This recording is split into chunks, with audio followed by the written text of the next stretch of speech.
In today's episode, I go over 3 top marketing tactics that I use in my property investing business. You see, over time, what I found is that if you are not on top of your game in terms of your marketing strategies, your business kind of goes into a bit of a lull. So I go over each of them, these marketing strategies that is, and I explain to you the importance to actually developing your business as a whole, as well as your property investing business. So, my name is Genevieve Stafford Jack, and welcome to my channel. As I shared with you, real estate marketing ideas are so important to use in your business because these are the ones that actually create effectiveness for you and a blueprint that reaches far and beyond. And marketing strategy number one, because I am a sourcing agent, which is dealing in wholesaling, as they would use the terminology in the United States, what I found is driving for dollars in the areas of interest. So, this is how I derive the areas of interest. I first find out what is the strategy of the investor. Because when I understand the strategy of the investor, I'm then able to go online and locate what their strategy is, and therefore it will dictate a certain area for me. What I'll do is I'll pin up a video on the top here so that you can actually understand that whole strategies approach as to what I'm referring to. So once I understand what your strategy is, I establish your area.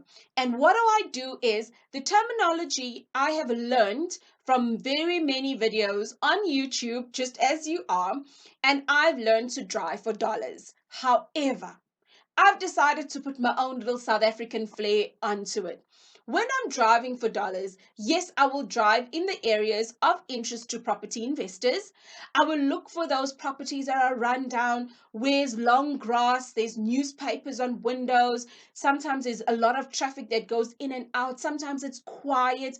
And I start highlighting what is the ugliest looking property on the street, and those are the particular properties that I target. What I'll do is stop my car, write down the address because I want the address, right? Why? Because I want to have this particular strategy as a full circle.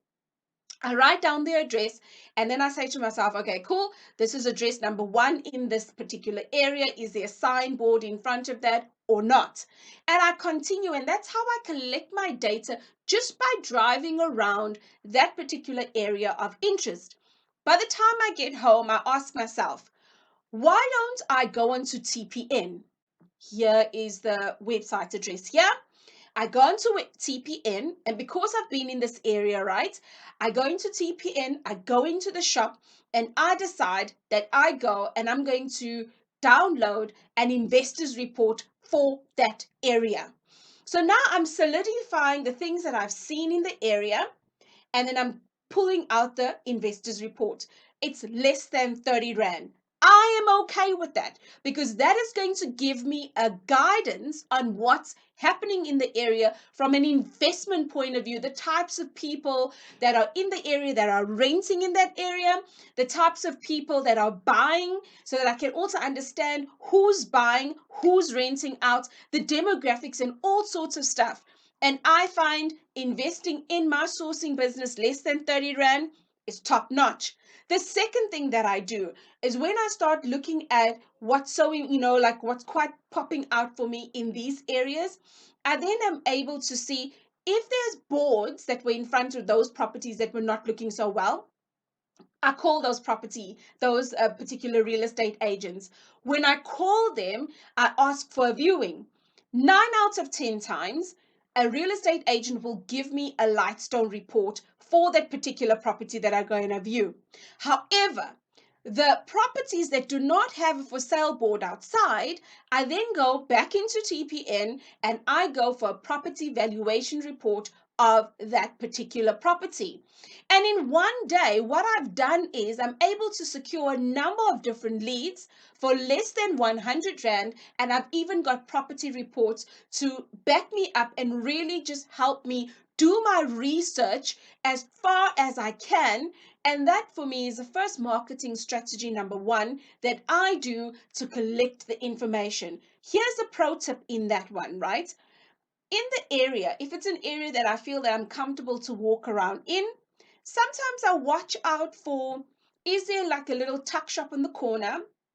Or is there a lady sitting at the side of a road selling vegetables?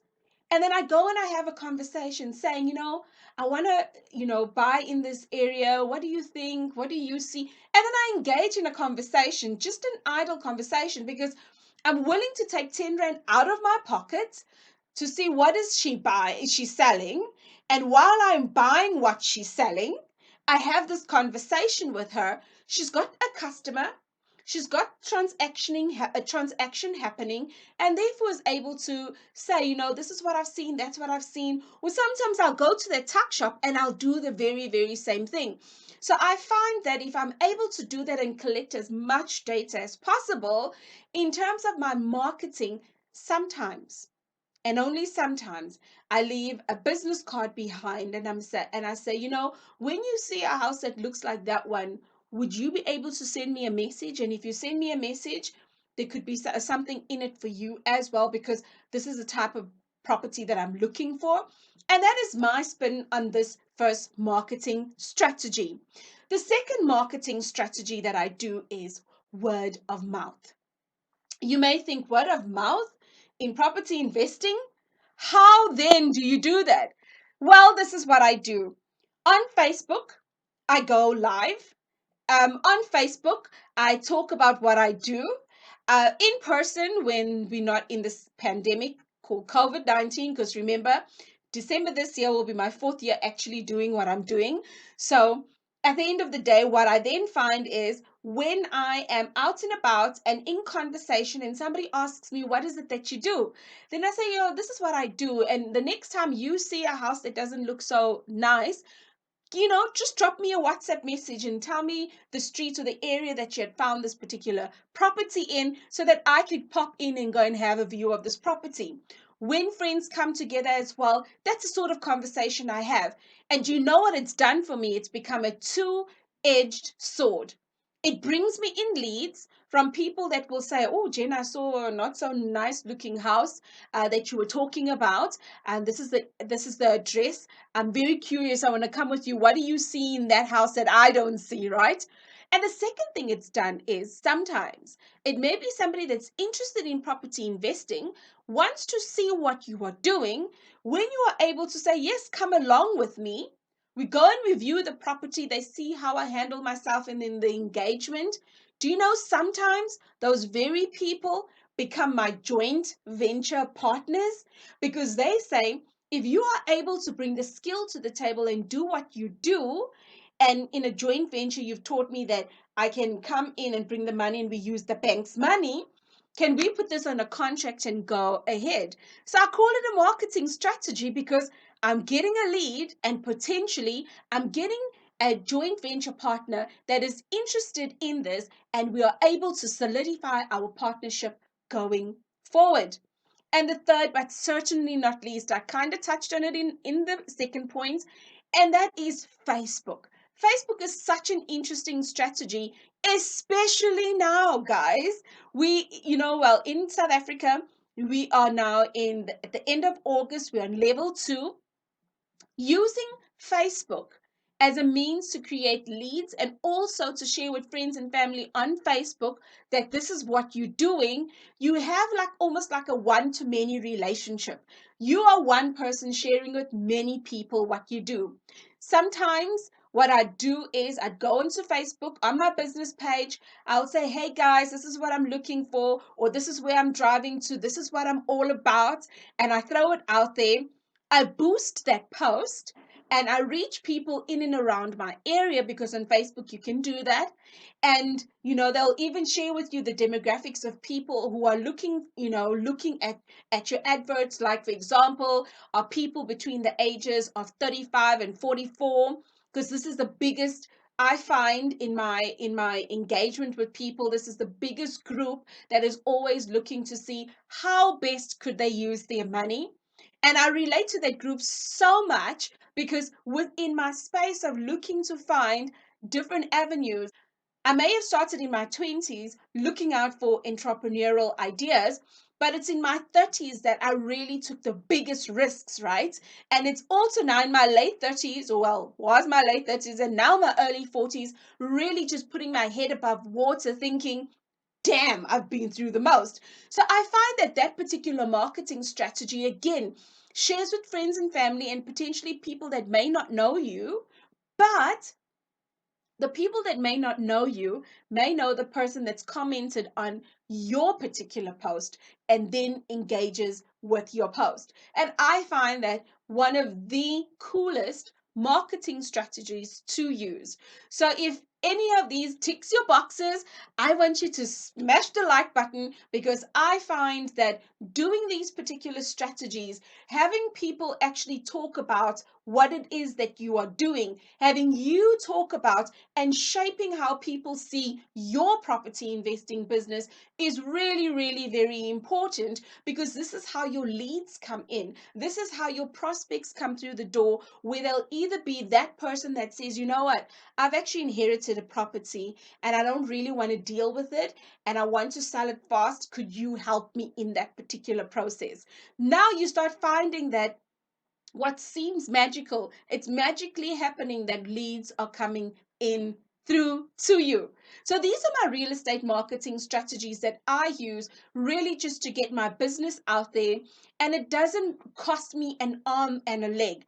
I always deal with small amounts that I'm parting with. However, how's this for interest sake, right? If you are boosting a post and you are targeting a set of people, how awesome would it be that on a daily basis you are reaching hundreds, if not thousands of people, and after a week, let's hypothetically put it, you've reached 1,000 people. You've reached 1,000 more people than you would have had you been outside driving and just talking to people that are in your immediate circle. So I trust that this particular marketing strategies have ticked the boxes for you, and you may consider which one will you use. And I would like to hear from you down in the comments, which marketing strategy has ticked your boxes. So I want to say marketing tactics, especially online, is a really, really good way to put your business out there. However, that's only one piece of the puzzle. And hence, I say these three top marketing strategies have helped me along the way. It's even helped me to create another business, and that is helping people that want to get started within property investing and just don't know how. So take good care until the next episode.